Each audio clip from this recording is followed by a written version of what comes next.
Tonight on Joy News Prime, former Deputy Bank of Ghana Governor Johnson Yesiama and former Head of Banking Supervision Raymond Amanfo charged over their roles in the collapse of Unibank and UT Bank. The founders of the two banks and several other officials have also been slapped with several charges. We'll share the details with you. Two Nigerians held in connection with kidnapping of 4 girls resident in Takoradi who were eventually pronounced dead have been charged with murder. To expedite action so that justice should be done on behalf of the missing girls. Majority Leader claims vindication following revelations in Airbus bribery scandal. Because our strong suspicion was say kickbacks in the The suspicion now in 2011 away at home press conference. Now free say it was the sitting president then John Mahama. No, so our suspicion and it's a sign. It's a sign.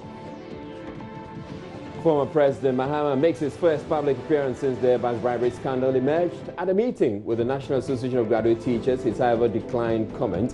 The opposition NDC has however called a news conference tomorrow, which Joy News has learned will address the allegations against its flag bearer. In business, Customs Division of the GRA confident new port system will not result in judgment debts. Every aspect of any existing contract will be scrutinized legally to ensure that no judgment debt will be paid. National Road Safety Authority to launch massive operation next week to rid the country's roads of non-roadworthy vehicles and drivers with fake or no licenses at all. And vehicles that are rickety, that are not roadworthy, now we have devices that can test the roadworthiness of a vehicle, and then we flash them out. It comes on the back of revelation some commercial drivers do not send their vehicles for roadworthy inspections. I am Israel. And Joy News Prime comes to you live from the Joy News studio at Kokomlimli here in Accra with digital address GA0992539, where we're celebrating 25 years of broadcasting excellence. Stay tuned in. We start from the courts where lawyers for NDC National Chairman Samuel Ofosu-Ampofo have filed an application at the Court of Appeal seeking to overturn a High Court decision that accepted a witness statement into evidence. Lead counsel for Mr. Ampofo, Tony Lether, had earlier urged the court to reject the statement, saying it was not authored by the witness. The court, however, accepted the witness statement. In the fresh application filed by the AG, the Court of Appeal, at the Court of Appeal, they want this decision to be set aside. Court correspondent Joseph Akable has the rest of the story. The NDC National Chairman and Kweku Boahen, a Deputy Communication Officer of the party, are standing trial over a leaked tape in which they were allegedly heard inciting violence against the leadership of the Electoral Commission and the National Peace Council. The two have since pleaded not guilty to the charges of conspiracy to commit assault against a public officer and assault of a public officer. The first prosecution witness, Benjamin Osei-Ampofo, a broadcast journalist at Accra-based Adom FM, had denied his police investigation statement as well as his witness statement presented by the prosecution. He had told the court that he was at the office when a police officer brought the statement for him to sign. He admitted he failed to read it because it was minutes to the 6 p.m. bulletin. Lead counsel for Mr. Ampofo, Tony Lether, urged the court to reject the statement, saying it was not authored by the witness. Trial Judge Justice Samuel Isiedu dismissed the objection and admitted the statement, saying it was signed by the witness, thereby making it valid. The court was expected to continue hearing the testimony of the witness on Wednesday, but Mr. Lether informed the court of the pending appeal. He urged the court to adjourn proceedings to February 11, when he will formally move a motion to ask the court to halt proceedings till the Court of Appeal rules on the issue. Director of Public Prosecution Yvonne Atakro-Bobisa opposed the application, saying nothing legally barred the court from continuing with the case. Justice Isiedu, however, adjourned proceedings, saying the materials needed for the main business of the day had not been provided. He had earlier adjourned proceedings for an audio recording of an interview the witness had with Mr. Boahen in the aftermath of the leaked tape to be played. He told the lawyers the court was yet to receive a copy of the audio, despite the DPP saying it had been filed on Friday. Hearing of the case continues on February 11.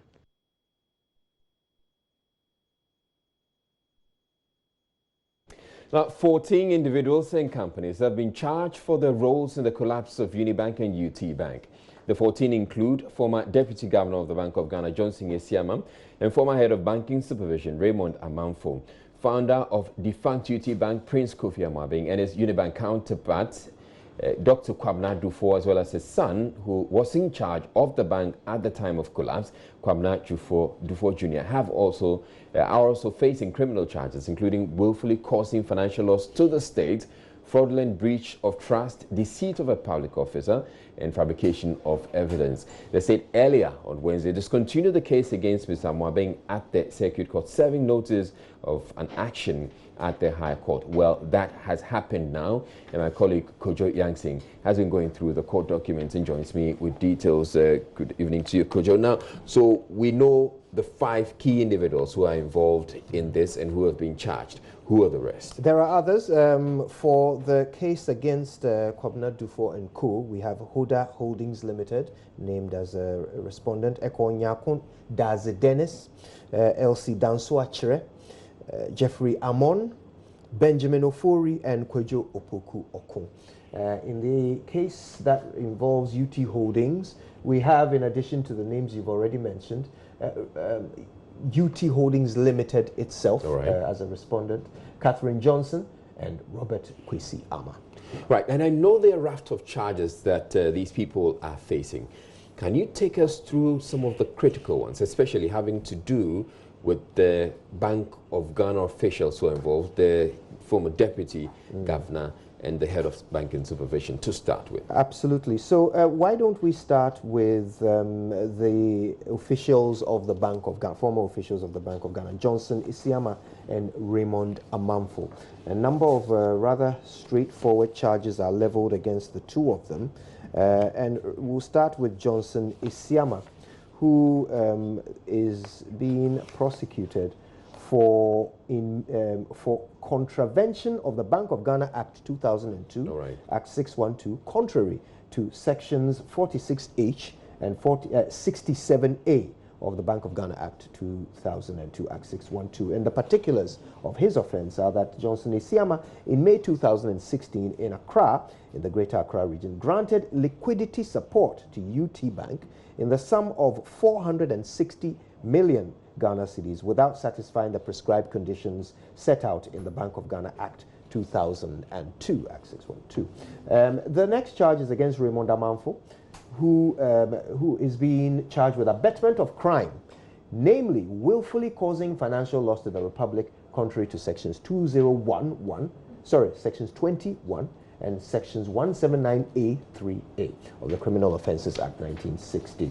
So his particulars are that in 2016 May, he abetted Johnson Esiama to willfully cause financial loss of 460 million Ghana cedis to the Republic, which means naturally Johnson Esiama is being charged with willfully causing financial loss to the state, contrary to section 179A3A.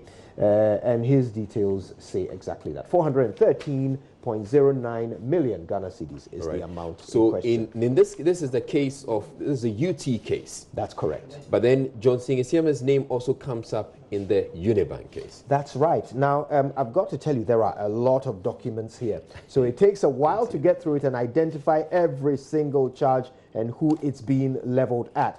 But Johnson Esiama is the third person on the list of accused people, and his charges are certainly in relation to how the Bank of Ghana provided assistance for Kwabena Dufo's bank, Unibank, without sticking to the laws, the contravention of Bank of Ghana Act 2002. So Johnson Esiama, in or about September 2016, is said to have granted a facility in the sum of 300 million Ghana cedis to Universal Merchant Bank for the benefit of Unibank Ghana Limited without satisfying the prescribed conditions set out in the Bank of Ghana Act. So he found a roundabout way of giving some support to Unibank. Also, he's accused of willfully causing financial loss to the state, and this is also related to September, when he is accused of causing financial loss of 150 million Ghana cedis to the Republic of Ghana. So those are the main charges against him. So significant charges, and it's interesting that this is the first time that we're having senior officials of the Bank of Ghana being brought or being charged in connection with the bank collapse. Now let's look at the individuals, especially the founders of the two banks who have also been charged here. So in the case of Unibank, we have Dr. Kwabena Duffuor, who has been charged, and then in the case of UT Bank, we have Prince Kofi Amoabeng. I think I'll start with Prince Kofi Amoabeng, who has been charged with a number of counts. First of all, fraudulent breach of trust, contrary to Section 128 of the Criminal Offences Act, and he is believed to have dishonestly appropriated an amount of $7 million, which was entrusted to UT Bank in trust for the Registrar of the High Court Commercial Division, Accra. The details of that case are interesting. He's believed to have basically deceived the court in a letter dated 21st February 2014. This is because there was an ongoing case in which he was being, his bank was being sued by another entity for some $7 million or so. And in essence, he wrote to the Registrar of the High Court, signed the letter himself, and confirmed that he had opened an account which the court had ordered him to open and place the monies in. He said he had opened the account. He said the sum of $7 million has been paid into that account. He even provided them with a statement of accounts. But they are saying that they discovered that these documents turned out to be false. Investigations revealed that even though the 4th, 5th, and 6th accused persons, that is Prince Amoabeng and two of his colleagues, knew there was no money in the account, they deliberately persisted in submitting false statements to the registrar. That's what they are charged with. Regarding Kwabena Duffuor, the former governor of the Bank of Ghana, once again, there are 69 counts in his case. You've got to wrap your head around that number of counts. A lot of them leveled against his son, who, of course, we know was the CEO of the bank at the time. But specifically against Kwabena Duffuor himself, there are just about 2 charges here, which I want to share with you. These are separate from the charges that are leveled against his son. All right. But we'll have to locate them and read them to you shortly, because I think I've got them mixed up here in quite a lot of paper, Israel. It is. Yeah. So I'm seeing one of them here. So we have, count 16. As far as count 16 is concerned, dishonestly receiving contrary to Section 146 of the Criminal Offences Act, 1960 Act 29. Says Kwabena Duffuor between January 2014 and February 2018 in Accra, in the Greater Accra region, dishonestly received the sum of 663,283,917 and 19 pesos, knowing it to have been obtained by means of a criminal offense. And then it goes on, money laundering, count 17, money laundering contrary to Section 1A of the Anti-Money Laundering Act 2008. And then for the particulars offense, Kwabena Duffuor between January 2014 and February 2018 in Accra, in the Greater Accra region, took possession of the sum, the same amount, 663 million, knowing it to be proceeds of crime.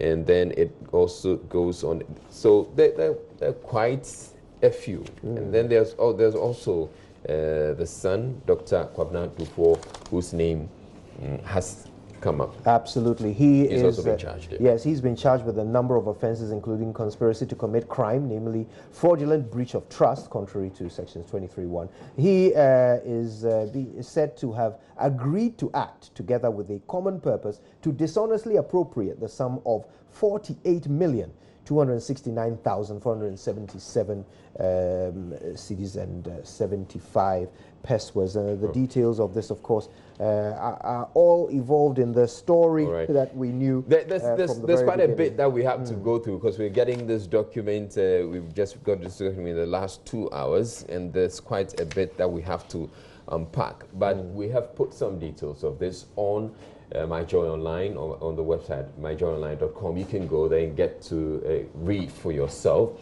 But we're going to be sharing with you the details as we go along. But the story we have right now is that 14 individuals, including a former deputy Bank of Ghana governor and the head of banking supervision at the Bank of Ghana, they have been charged with various counts for their roles in the collapse of two banks, UT Bank and Unibank. Now, in other news, two Nigerian suspects have been charged with the murder of four girls from Takoradi in the Western region who were initially thought kidnapped. Samuel Odotekwils and John Orji, who have been in custody for months, were put before the Takoradi Magistrate Court presided over by His Worship Michael Ampedu on Wednesday. State's Attorney Adelaide Kobri Wood had earlier entered a nolle prosequi at the Second High Court to discontinue the trial of the two suspects who were facing charges of kidnapping. In Athalia, Kwanzaa was in court for Joy News. At the hearing, Adelaide Kobri Wood explained her reason for dropping the initial charge of kidnapping. She said her office has finally received the document it was expecting from the police. Immediately after the Second High Court granted the plea to drop the initial charge to be replaced with a new charge, the police rearrested suspect John Orji, who was present in court, and charged him with murder. The prosecutor, Chief Inspector B.P. Ahinsang, told the Takoradi Magistrate Court that suspect Sam Odotekwils could not come to court because he is still serving his 18-month prison sentence for escaping cell and destruction of public property. Chief Inspector Ahinsang then pleaded with the court to remand suspect John Orji into police custody for further investigation to enable them commence the committal process in 2 weeks. The suspect is expected to reappear on February 13. Meanwhile, father of one of the victims, Alexander Kono Kranchi, who sat through the proceedings, told Joy News, if the police and the state believe the girls are dead and wants to change the charges, then the case should be fast-tracked for justice to be served. If now the police have realized that the girls are dead and they want to change the charge sheet to murder, I don't have much to say about that. They are doing their work, so I leave everything to them. But only they have to expedite action so that justice should be done on behalf of the missing girls. Watching Joy News Prime, we're taking a break. But still in the bulletin, Majority Leader claims vindication following revelations in the bus bribery scandal. Because say our strong suspicion was say kickbacks in Umbriakoyesa. The suspicion are now in 2011 away at home press conference. Now free say it was the sitting president then, John Mahama. No, so our suspicion and it's a sign. Stay tuned in. We'll be back in a bit.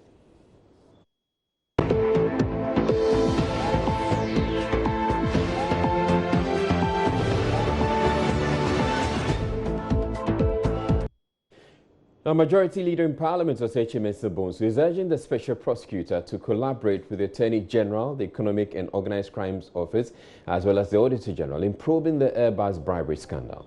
This, he believes, will help unmask the individuals implicated. On January 31, 2020, Ghana was named as one of 5 countries in which the plane maker Airbus paid or attempted to pay millions of dollars in bribes in exchange for contracts, leading to a court in Britain to slap a fine of $3 billion on the company. Speaking on Asempa FM's political and current talk show, Ekusi Seng, Osechi Mensah-Bonsu maintained he suspected the then President John Mahama played a key role. Because our strong suspicion was say kickbacks in Umbriakoyesa. Plane one is here, plane no, you any fine. Plane no, almost say President New Diallo. Where is it? Say be any panic quarantine. Plane no, na is here. Nesi Kutuka International Airport. Is he Kutuka be 1 month? No more you know that Kusi Air Force Base. You be see be 1 month. No more you know that Kusi Kumasi. Wani you need the ko ya Kusi FNS Tamale Airport. Plane wo packet our airport. Civil aviation for much sika wo. They should tell us. Sika mutu aye for parking. For bear in females and a plane in a man. They should tell us how much was paid for that plane. Meaning there are so many questions. President say about the special prosecutor. Meaning the American say special prosecutor no should collaborate with the Attorney General's Department, the EOCO, possibly the Auditor General. Yeah. So, I'm come with Trimpam Honomia, Monomano, Momano, maybe Sikano. Afa. The suspicion now in 2011 away at home press conference. Now free say it was the sitting president then, John Mahama. No, so our suspicion and sign. It's a sign. You still think say it's him? Well, say Yabudi is an elected government official. Yes. So, in my own estimation, it confirms they are not yet. Don't forget. All right. So the Majority Leader just made reference to the fact that there was a plane that was being moved around the country. They kept moving the plane around the country, and that questions should be asked whether there were any charges, there was anything paid for landing charges and for parking of the planes. And he also goes on to say that the president has referred the case to the special prosecutor, but he wants the special prosecutor to collaborate with EOCO, the Attorney General, and possibly the Auditor General in finding where the state's money went to. And then he concludes by saying, my suspicion about then President John Mahama's involvement remains the same today. Moving on, President of the National Association of Graduate Teachers, Angel Kabonu, is blaming the lack of effective implementation of policies in the education sector on successive failure to adequately consult professionals in the education space.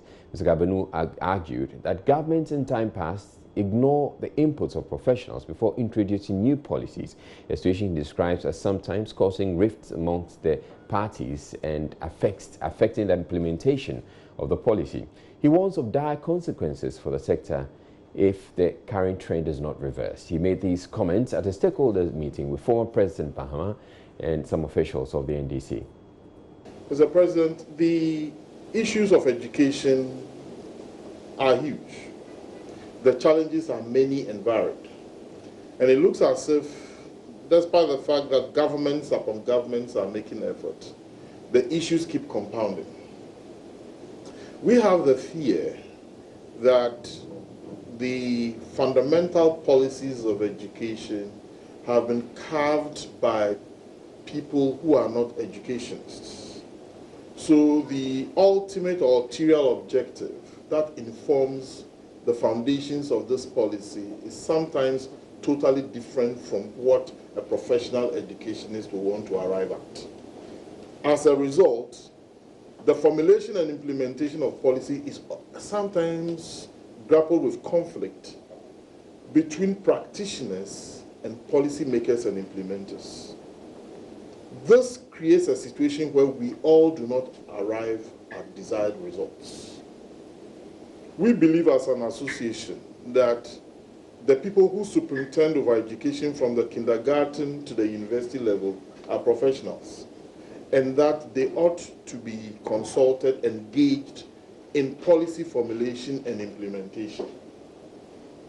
Several beautiful policies have been implemented in this country, but because the professional educationist is not at the core of formulation and implementation, those programs have all gone awry, or implementation becomes very difficult. We will wish that going forward, practitioners in education will be part of policy formulation and policy implementation. Of course, you cannot take the politician out completely. Former President Mahama, in responding to the concerns, assured that the new NDC government will involve professionals before the introduction of new policies. The NDC flag bearer also expressed worry over the continuous low grades in mathematics and science scored by senior high school students during WASSCE examinations. High school. In all this, I think that consultation helps. And that is why, as one of the suggestions I made, I advised governments that they should hold the stakeholders consultation so that we can identify the implementational problems and see how jointly we come up with proposals to resolve those problems. Unfortunately, the government refused to listen. And eventually, when the implementational problem started. It started with, the congestion in the schools, and then the decision to create the double track, which, I mean, if you speak across the board, parents are not happy, teachers are not happy, and all the stakeholders are not happy about the situation that has resulted. And so how do we resolve these issues in order that we maintain quality and give a good learning experience to the children who pass through the doors of these schools? Because we live in a competitive world today. Ghana is in competition with other countries, and your education sector is the sector that will provide the skilled manpower to be able to transform your economy and bring prosperity to your country. And so if we don't handle it properly, we will find that we continue to drop in the rankings when they rank, the competitiveness of our education sector. And our people will go out, and if they don't have a good education, how do they compete with people coming from other countries? Today, Asian countries are taking the lead in mathematics, in science, and other things. And instead, we keep dropping when it comes to mathematics and science and others. How do we arrest that? And it's not only us, the Western world, they were leading before. Today, the Asian countries are overtaking them when it comes to education. So you need to continue to reform in order to improve the outcomes that you get from your education service. But in doing those reforms, coming up with those reforms, you must carry everybody along with you. Right now, there's a certain tyranny in the system. If you open your mouth and talk, head teacher, pam, you'll be dismissed without going through due process. And so I know that now everywhere everybody is quiet because everybody is afraid to talk. And so government is just going ahead and implementing and bulldozing its way through. Now, the former president declined comment on the Airbus bribery scandal after the session with NAGRAT. But Joy News is learning there's a news conference called by the National Democratic Congress, and that's happening on Thursday, tomorrow at 1 p.m. And we're learning that the issue will be addressed there at this news conference.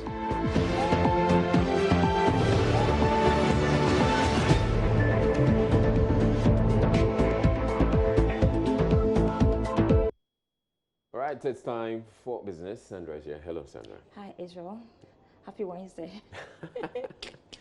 Whatever that's worth, happy Wednesday to you. No much talk. Let's do business. My name is Sandra Esenamap, and I'm here for business. In our first story tonight, the African Development Fund, AFDB, has approved $81.67 million loan facility to co-finance sections of the 695-kilometer Eastern Corridor Road linking the capital Accra to the Sahel region. This was made known at an official signing ceremony between the government of Ghana and management of AFDB as well as OPEC. Deputy Finance Minister Abena Osei-Asare explained the facility will facilitate the construction of the project. The Finance Ministry has signed on to a $101 million loan facility for the completion of the Eastern Corridor Road Development Program, Phase 1.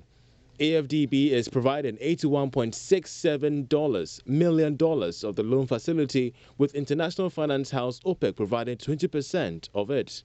The loan facility is to be refinanced in 25 years, which complements the financing of government's Year of Roads agenda for 2020. Abena Osei-Asare is Deputy Finance Minister. She's been explaining to Joy Business the breakdown of the payment plan. The interest on this is at 1% per annum. There's a service charge of 0.75% per annum on the principal amount, and there's a commitment fee or charge of 0.5%. We have a grace period of 5 years, but the repayment is 25 years. So the total length of time that we have to service and pay fully this loan is 30 years. So that is what we have. And even with this, there's a grant element of 35.97%. In this 81.67 loan that we have taken from ADB. So the total repayment period is 30 years, 5 years grace period, and 25 years to pay back the loan. Deputy Minister for Roads and Highways, Anthony Carbo, explained the Eastern Corridor Road will further deepen economic activity in the catchment area, which spans in a stretch of 120 kilometers. The economic importance of that road cannot be underestimated, and it is because of this that the government has been working with the most reliable development partner, the African Development Bank, and they have come through to provide funding for the rest of that stretch. President of AFDB welcomed the strong collaboration with JICA and offered and the opportunities for setting up of a special agro-industrial processing zones along the Eastern Corridor as well. The program is aligned with Pillar 2 of the Country Strategy Paper 2019 to 2023, which is to support infrastructure development that are enablers of domestic and regional trade. The $130 million project covers over 60 kilometers of roads, 2 interchanges, and related civil works incorporating community support initiatives to help improve livelihoods along the entire stretch of the road project.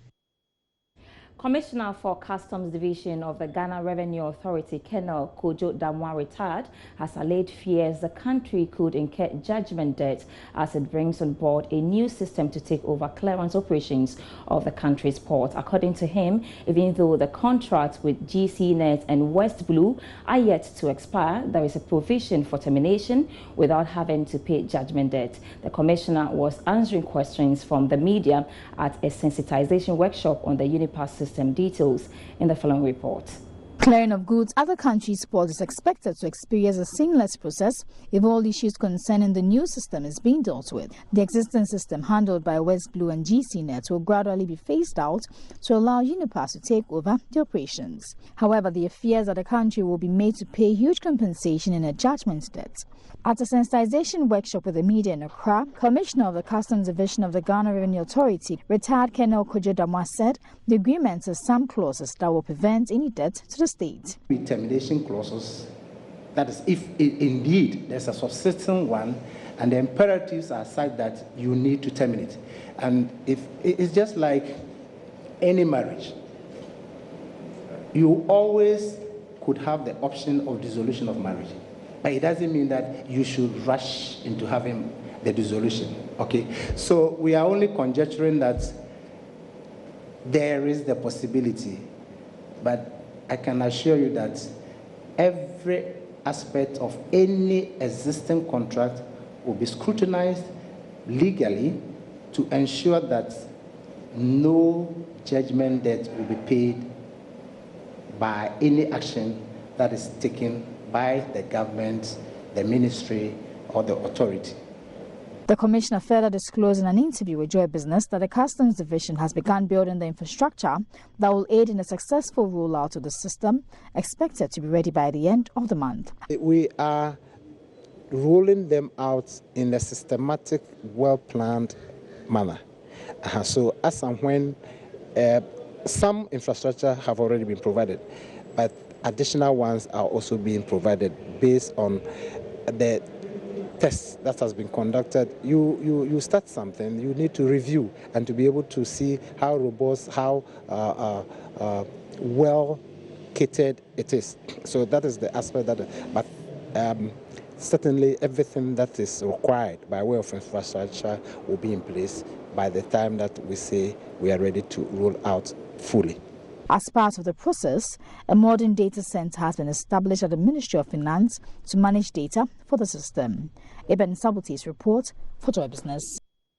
Now, property acquisition in Ghana has often been fraught with litigation arising from lack of transparency in transactions. But if you're looking forward to buying a property soon, there is some hope now. The first ever escrow company, a third-party institution, has been launched to hold trust of financial proceedings during such transactions.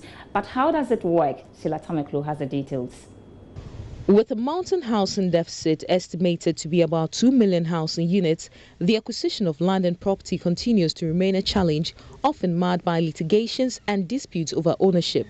Elsewhere, with the use of an escrow, thus a third-party service, buyers get to inspect the goods or service before accepting them, protecting the buyer, likewise the sellers. Ghana can now boast of the first ever escrow firm, the Pitson Escrow and Land Title Services.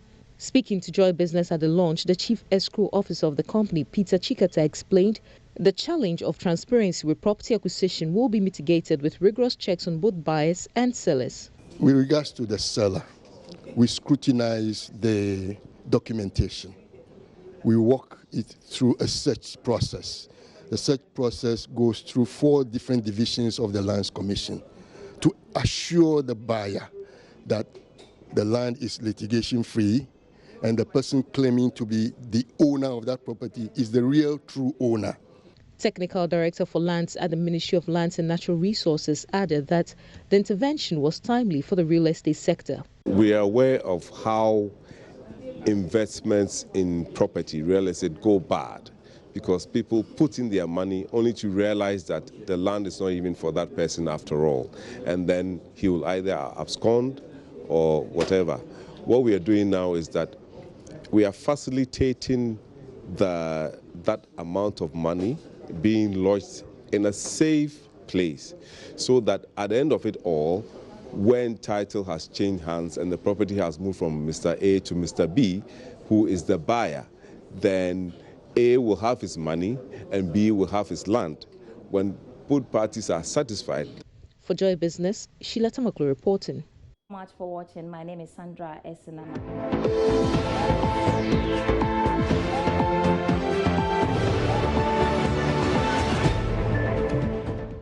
If you're a transport operator or a driver of a commercial vehicle, pay attention to this because beginning next week, the National Road Safety Authority will hit the road in all bus terminals together with the police and DVLA. The mission is simple. All of you with vehicles that will be deemed unworthy will lose it, whilst those of you driving with fake or no licenses will be dealt with according to law. This drastic measure follows the revelation that a good number of owners of commercial vehicles do not take their vehicles for inspection at the DVLA whenever the roadworthy certificate expires. We'll hear from the Road Safety Authority shortly, but first, my colleague brings us a wrap of all the major accidents and the number of lives snuffed out as part of our Arrive Alive campaign.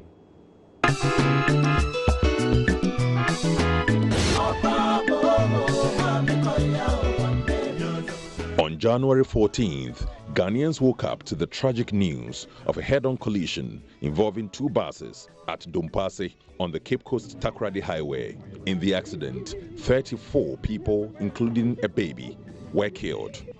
A 10-year-old girl who survived the gory accident lost both parents. However, her 7-year-old brother, who is unable to walk, continues to receive treatment at the Kolebu Teaching Hospital. That there were plenty of people shouting and many people too were hit. A woman, she was shouting that one of her leg and her hands were stuck. I don't know the woman. I saw that there were chairs broken. At dawn the following day, a commercial vehicle collided with a tipper truck at Abrepo Junction in the Ashanti region. 1 person was confirmed dead, whilst 10 others sustained various injuries. According to reports, the brakes of the tipper truck failed and the vehicle then ran into the commercial automobile. Fast forward to February 1 on the Cape Coast Kaswa Highway. 5 persons died on the spot when a cargo truck trying to overtake another vehicle collided with the Toyota minibus with 19 passengers on board. 24 hours later, on the Tema motorway, 2 vehicles heading towards Tema were involved in an accident. 6 people were killed, many more injured. Just yesterday, 2 fresh accidents were recorded. In the first one, a second-year student of the University of Development Studies at WA was killed in an accident at Bonyato in the Savannah region. In the second, 2 more persons died later in the day after 2 motorcycles crashed into a cargo truck in separate accidents at a swamp in the eastern region. At least 14 people lost their lives in a matter of just 4 days, from Saturday, February 1 to Tuesday, February 4. In all this, the country has lost 49 lives: mothers, husbands, children, uncles, aunts, nephews, and nieces. Until some drastic and a holistic approach is taken to curb the carnage, more lives will be lost. Planning and programs at the National Road Safety Authority, David Adonting, tells Joy News more drastic measures will be taken to reverse the trend. He spoke on the Midday News. At the National Road Safety Authority, we have earmarked the next 2 weeks, that is from next week and the following week, to move to all these transport operators and do the inspection with the DVLA, with the police, and then vehicles that are rickety, that are not roadworthy. Now we have devices that can test the roadworthiness of a vehicle, and then we flash them out. Whichever vehicle that we find that it's not standard vehicle for commercial purposes will be taken out of the system. In fact, these are some of the drastic measures that we are putting in place. We're also going to inspect the drivers' vehicle, their licenses, to see the ones that are fake, the ones that do not qualify and are not valid. We'll flash all of them out of the system. I think these drastic measures will start from next week, and that is exactly what we're going to do. Also endorsed Joy News' road safety campaign Arrive Alive, announcing the authorities resolved to partner Joy News to intensify public education on the matter. As an authority, we have come out clearly saying that the crashes occurred as a result of indiscipline, the human errors on the part of the drivers in particular, and the motorcycle riders. We have said time and time and again that it is important for us as individuals to really change our behaviors, our mindset, and to abide by the rules and the regulations. We have used your media, and here let me commend your outfits, Joy News and your Joy FM, and all the people there for your initiative, as in the Arrive Alive campaign. And with this campaign, we have already pledged our support. And yesterday we had a meeting with your team at the Ministry of Transport, where we're looking at how we can better the partnership and even bring all the media groups on board. What it means is that we want to scale up the education and the campaigns across the country. Now, this is the best we can do. The best we can do is that we create greater awareness. And with this awareness, it is our expectation that individuals, in whichever capacity you find yourself, whether you're a vehicle owner, whether you're a driver, you're a transport operator, you're an individual as a passenger, a pedestrian, or a motorcycle rider or cycle rider, it is important that you listen to us and apply the messages that we are giving. President Akufo-Addo has urged Ghanaians to come out in their numbers when the Electoral Commission opens for registration of voters. He said as citizens, it is incumbent on them to perform their civic duty by going out to register for the December 7 general election.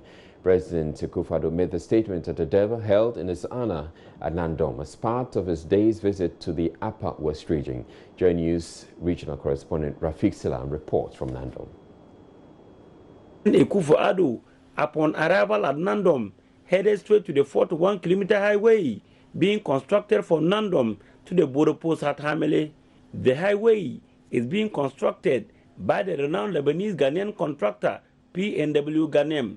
PNW Ghanem has been in the construction industry for more than 50 years and credited for the construction of over 80% of roads in the Upper West region.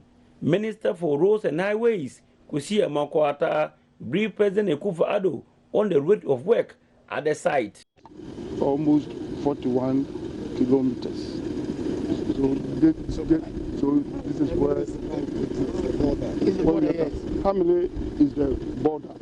So that if we complete this stretch, then we would have done it. And he's doing excellent work on it. And we awarded this stretch of road.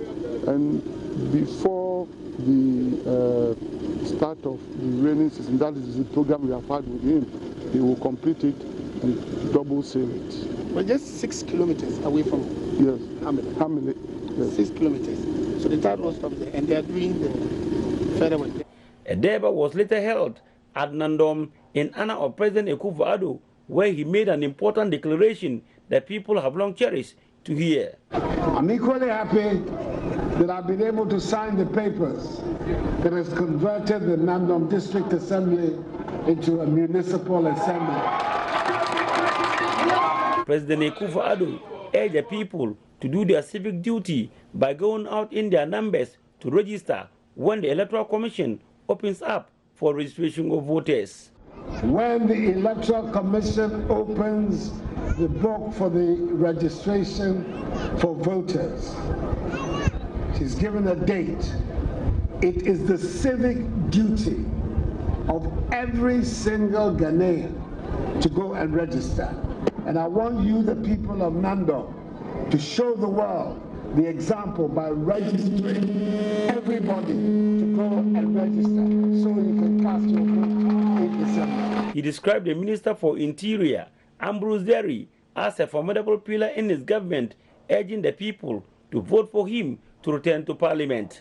Reporting for Joy News, Rafiq Salam, Nandom.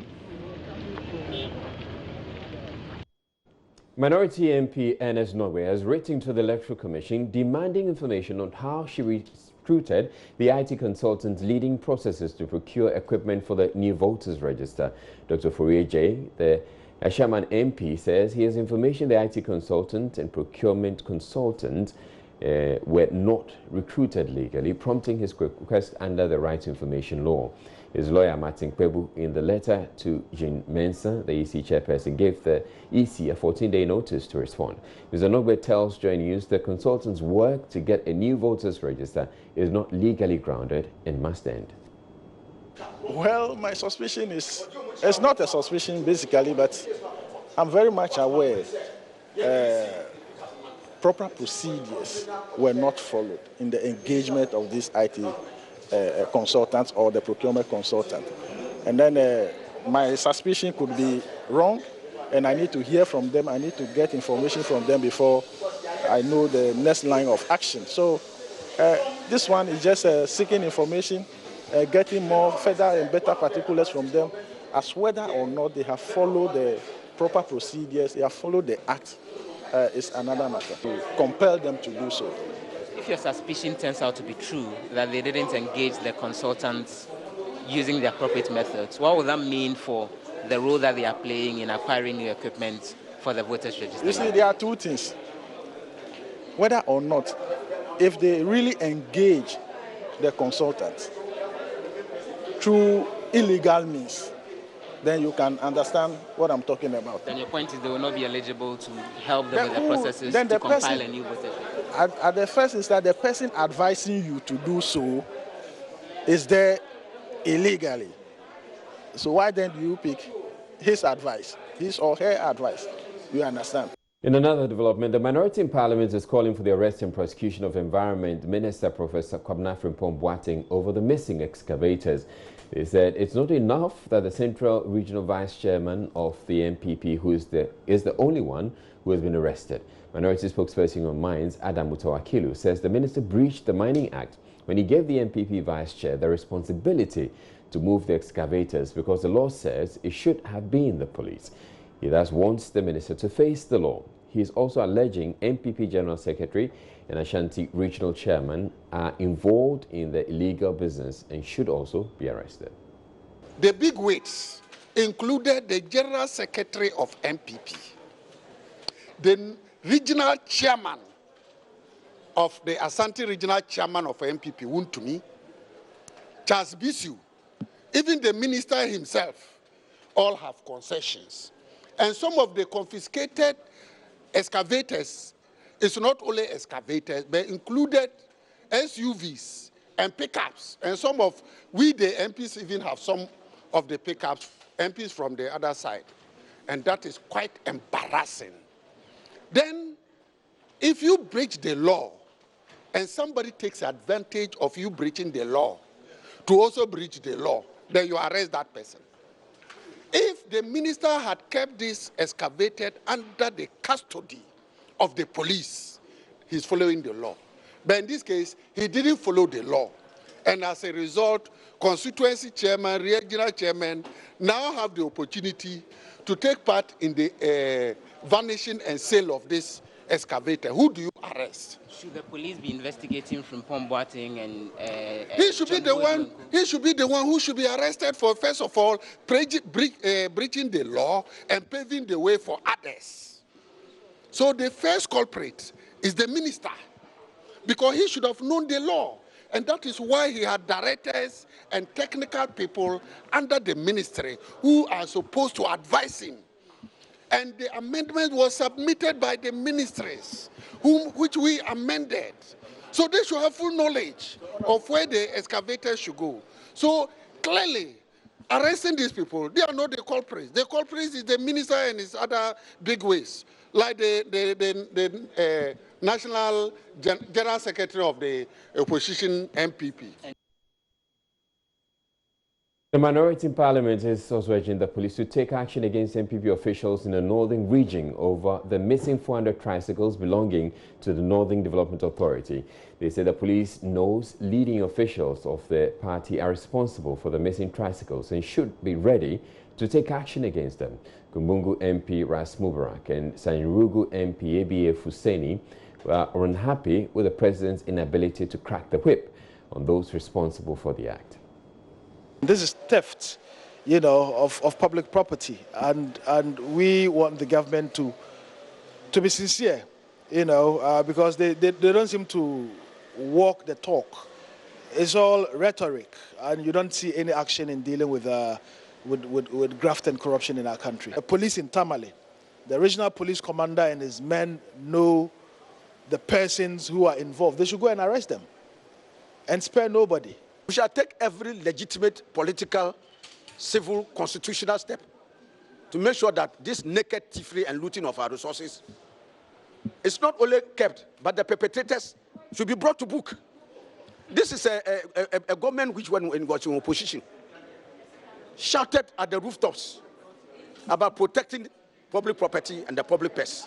These are crass acts of thievery, unprecedented in the annals of our country's history. It's never happened any time that you see property in the custody of state institutions that people can just walk in there and carry them. And I'm talking about these were carried in containers. Okay, Abuboya was, I mean, it's not something that you can put in your pocket or just railroad it and run with it. And these were carried in containers. Can you imagine 700 Abuboya? Can you imagine? This would be like from here, if you are going to land them up. From here to the international conference center, you even go beyond to the stadium. Okay? And all these were carried out.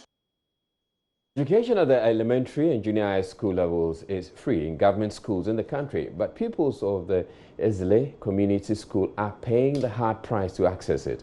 Every day, these children walk a total of 4 hours to and from school. This, according to their tutors, is having an adverse impact on their performances in class. Joy News' Henry Kwesi Badu made the 2-hour journey with the pupils as they trekked to school and came through with this report. It's 7 a.m. at the Western Region community of Kommanfo-Krom. As parents go about their daily activities, pupils get ready for school. They don't have the luxury of using school buses. They would have to endure a long walk to enjoy the right to education. They walk for almost 10 kilometers to access school. We followed these children as they made their journey in search of knowledge. After several minutes of walking, the children are drenched in sweat, and of course their feet gather dust on the hilly and dusty terrain.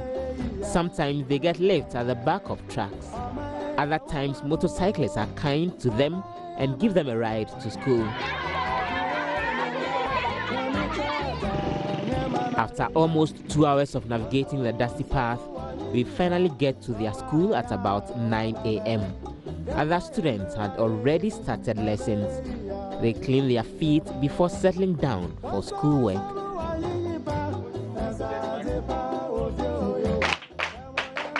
"20-year-old Raphael Ashrejoy is a JHS 3 student of the Ezele Methodist School and a resident of Kommanfo-Suya. According to her, walking long distances to school drains their energy levels, leaving them tired and demoralized. My hometown is Kommanfo. You walk about 3 hours before I reach to school. But when I come to school, I was very tired, so I can't learn more. I can't learn more, but when I go to home. When I went home, I was very also tired, so I can't learn more. I will sleep. They can't come to school because our distance is very long, so they can't come to school, and they don't like coming to school because when they come, their uniform and their socks and their boots will become very dirty. Those who endure the long distances say almost 4 hours of work daily to school and back home, combined with 6 hours of schoolwork, leaves them drained. Because of the long journey to school, children start school when they are old enough to walk long distances. For example, Michael Kofi is 16 years, but he is only in primary 5. If I wake up in the morning, I come to school. I walk about 2 hours before I stay at this school. And after I'm still here, my shoe and my socks was be dirty. So I want to tell Excellency Nana Addo-Dankwa, you should come and help us about the road and our school. We don't have a class, so we sit at the signs. So I want to tell him that he will come and help us. It means our lawyer should come and help us about the school. Before I stayed at this school, I was very tired, so when I can't learn more. The road was very long, so I can't learn more. Before we close and we go home, too, I have tired. So if you eat and go to the bed and sleep. Teachers at the school believe the trend is increasing truancy, which is affecting the performance of the children. Ishmael Kamal Dean is head teacher here. We usually don't get 100% of them, though it's unattainable. But comparatively, you could see that those moving from that place, their percentage is very, very less. And as I'm speaking to you now, if you go there, you will see a lot of kids moving around. Because they think walking from that far distance to the school is uneasy. And if you compare, they spend a lot of time at home before being enrolled in schools. The younger ones, from age 6 to 8, you could see that they will be at home because they can't walk that far distance. So they will be around 10, 11, 12 years before they start schooling, which is very, very, uncalled for, in fact. Because of the distance, some of them are not even schooling because of the distance. And some will come to school twice or once a week. Even if I come out with the attendance register, you could see that those absenting much are from that community. Children unable to endure the long journeys to access school daily are kept at home. Diana Kale has 4 children, but just one has been enrolled in school.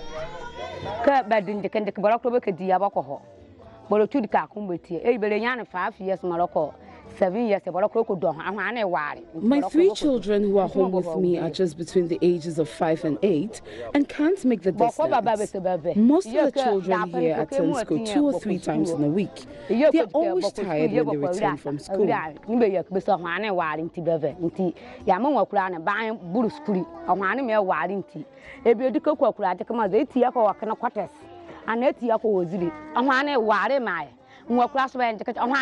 Most people in the community who are frustrated by long distances drop out of school.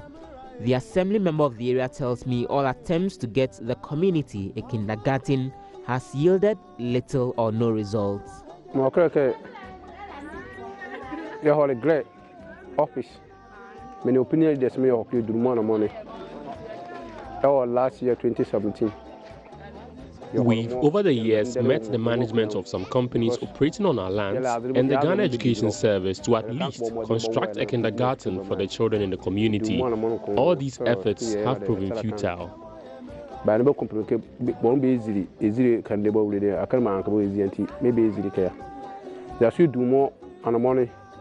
Education office. You over CS memory, how more community. Until schools are built in Kommanfosia, many will be left behind, even though primary education in the country is free in public schools. And that will impact negatively on the achievement of Sustainable Goal 4. For Joy News, Henry Kwesi Bedu reporting. It was directed the Central Administration of the University for Development Studies based in Tamale to stop the transfer of departments and courses from its WA campus in the name of realignment of courses and departments. Speaking at the WA NAS Palace, where he called on the overlord of the Wala traditional area, President Akufo-Addo was surprised that despite assenting to the bill that granted autonomous status and renaming it as the SD Dombo University of Business and Integrated Development Studies, authorities in Tamale are still putting up impediments in the way to ensure that it is meaningless. He has therefore tasked the Deputy Minister of Education, Dr. Educhum, and the WANA to liaise with the Central Administration to put a stop to the act. Joy News' Upper West correspondent Rafiq Salam reports. The overlord of the Wala traditional area, now for say the Pilipo IV, whilst commending President Akufo-Addo for commissioning the Upper West Regional Hospital and passage of the bill to make the Wa campus of the University for Development Studies an autonomous university and renamed as SD Dombo University of Business and Integrated Development Studies, noted a couple of concerns through his spokesperson. A hospital equipped with the most up-to-date, state-of-the-art equipment. We could not have asked for more, Your Excellency. Your Excellency, most of the equipment are still sitting there covered, not just to protect them from the harmattan dust, but from the lack of use. This situation, Your Excellency, is likely to be the case for a long time to come if you do not assess the Regional Health Director to recruit medical doctors to help put this extraordinary facility into full use. The presidential assent to complete the autonomy process of the Wa campus of the University for Development Studies and the upgrading of facilities and resources of the Polytechnic to enable it to meet the criteria for converting it into a technical university. President Akufo-Addo responded with shock and didn't understand why an autonomous status of the SD Dombo University of Business and Integrated Development Studies should still be an issue when he assented to the bill long ago. I'm somewhat surprised about the situation about the independence of the university. My understanding is that I've given assent to the bill. Mr. Minister, am I right in saying that? Yes, I've already given my assent to the and in the same way, the upgrading of the Polytechnic to a tertiary university, that work is also ongoing. But I will also make an appeal to you.